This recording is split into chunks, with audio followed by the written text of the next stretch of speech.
Қабір маңындағы үй. Жүрегі ауыратын адамдар тыңдамасын. Жалғасы.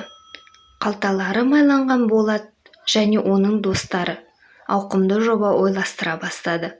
Ауқымды жобалары үлкен сауда орталықтары, дүкендер, сырттарынан біраздан бері байқылап жүрген заңды органдар қылмыс үстінде ұстап біраз жылға қамауға алынды. Тағы да бірнеше жыл өте шықты. Болат қамауда отырып, бостандықтың қадірін түсінгендей, енді қылмыс жасамауға өзін іштей көндіріп, отбасы құруды ойлады. Түрмеде медбике болып жұмыс жасайтын Сара есімді аруды алғаш көргенде ұнатып қалды. Сараны ол жердегі еркек атаулардың бәрі ұнатады.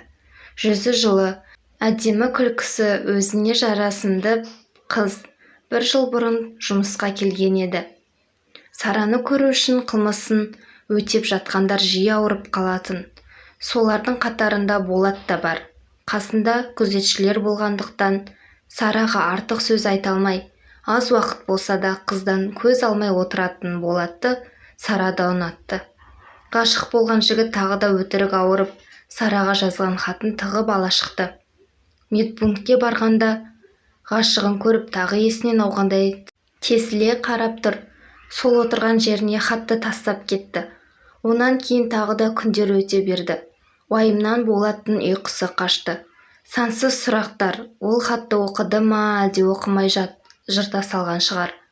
Арада бір ай өткенде тағы ауырдым деп Болат Сараның жүзін көру үшін медпунктке келді.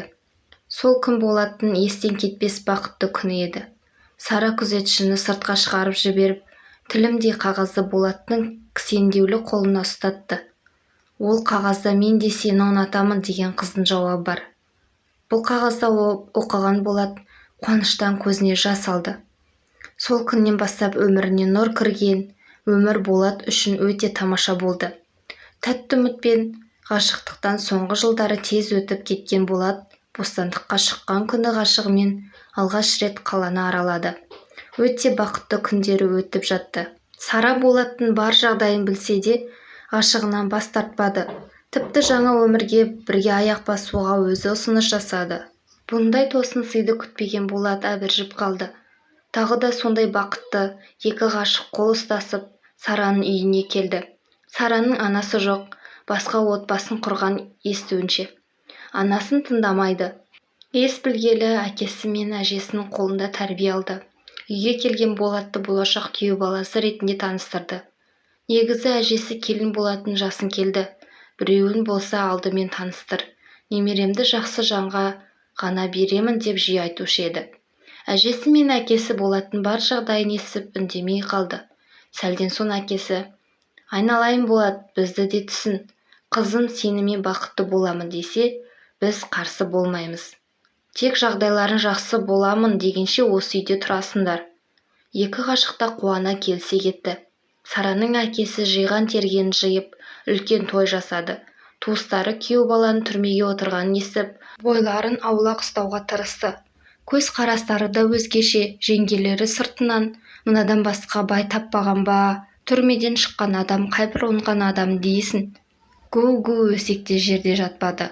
Онан қалды күшік күйеу деген атаққа бар. Жас келіншегімен бақытты Болат құрылыстағы ауыр жұмысқа шықты.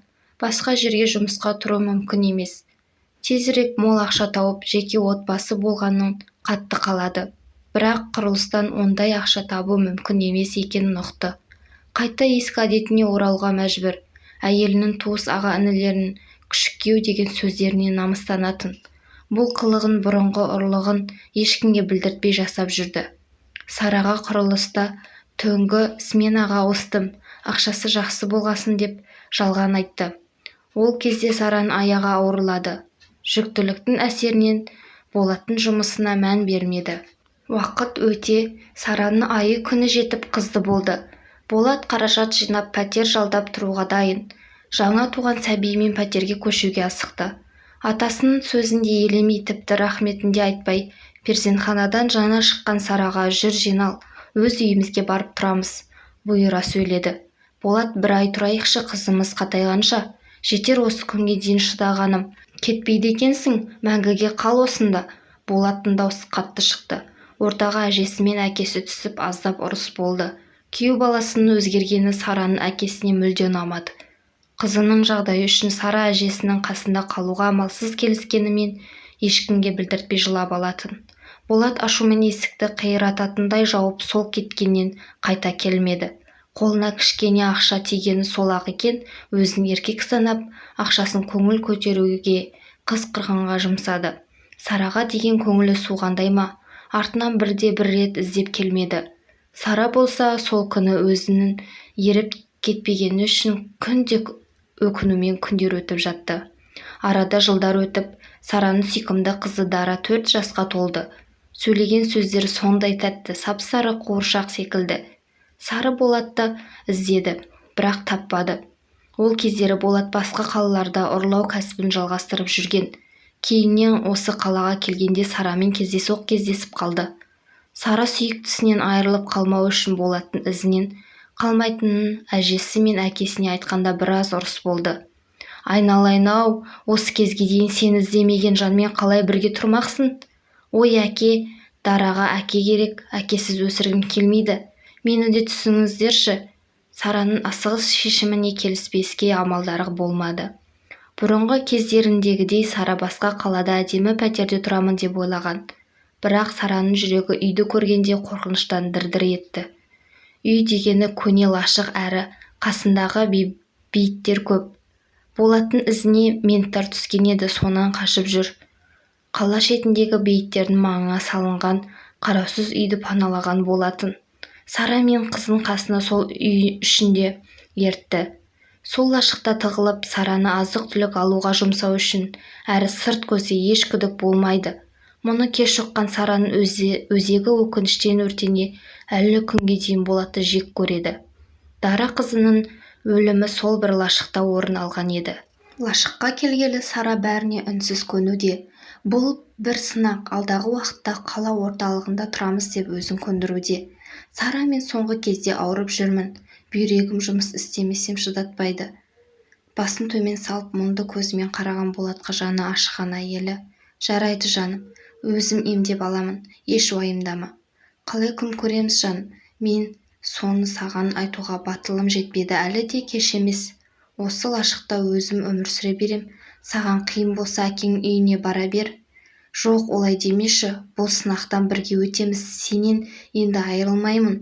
Солай бақытты көрінген Болат пен Сара өзара келіскендей. Ертеңіне ерте тұрып орталыққа жұмыс іздеуге кетті. Болат қызын бағып үйде қалды. Жұмыс табыла кеткен Сара қуанып лашығына да жетті. Қыс айы, дала суық, лашықты жылытуда қиын. Қаншама ағаштар жағып жатыр, тез суып кетеді. Ағаштардың қайдан келіп жатқанына мән бермеген Сара бір демалысында Болаттың бейіттерді аралап жүріп, сондағы ағаштарды әкеліп жүргенде жүрегі зырқ етті. Үйден жүгіре шығып: Болат, бұның не? Қалай ғана дәтің жетіп ағаштарды алып жүрсің? Жә, жетер, енді үсіп өл дейсің бе? Не айтарын білмей қалған Сараның қорқынышы Болатты алаңдатпады. Бұл жер жағы ғана. Тағы бірде ішімдік ішуге Болаттың достары келген еді. Сара қабағын түйе күйеуіне қарады. Болат түсінгендей далаға шығып кеткен. Терезеден қарап еді, ішімдіктерін бейіт басына барып ішті. Онан қалды төбелесті. Сонында бейіттегі көктасқа дәрет сіндіргенін көргенде шошыды. Тіпті Сара үйде жоқта Болат достарымен бейіттегі кесектері бұзып алып сатады екен. Оны да кейін білді. Түнгі сменге қалған Сара қызын ойлап таңға дейін әзер жүретін, бір ай шыдаса орталыққа көшетінін жоспарлап қойған. Бірақ ол жоспары күл-талқан болды. Я, бұның да өтеуі бар. Түнгі сменде тұрған күні Болаттың достары үйге ішімдік ішуге келді. Үйдің ішінде ішімдік пен темекіні бұрқыратқан олар әбден масайрап сыртқа шықты. Бір-біріне ілесіп: жүріңдер, бос жүргенше кесек қарап қайтайық. Кесек алатын бір клиент тауып қойдым. О, жүріңдер онда. Темекілерін ауыздарынан тастамайтын олар әр бейітті аралап кете барды. Ол кезде Дара ұйықтап жатқан еді. Жалғыз өзі қараусыз қызын ойлайтын әке ішімдік ішкенде қызы барын ұмытып та кетеді. Стол үстіне ішімдік ішкендер шеккен темекілерін де тастаған болатын.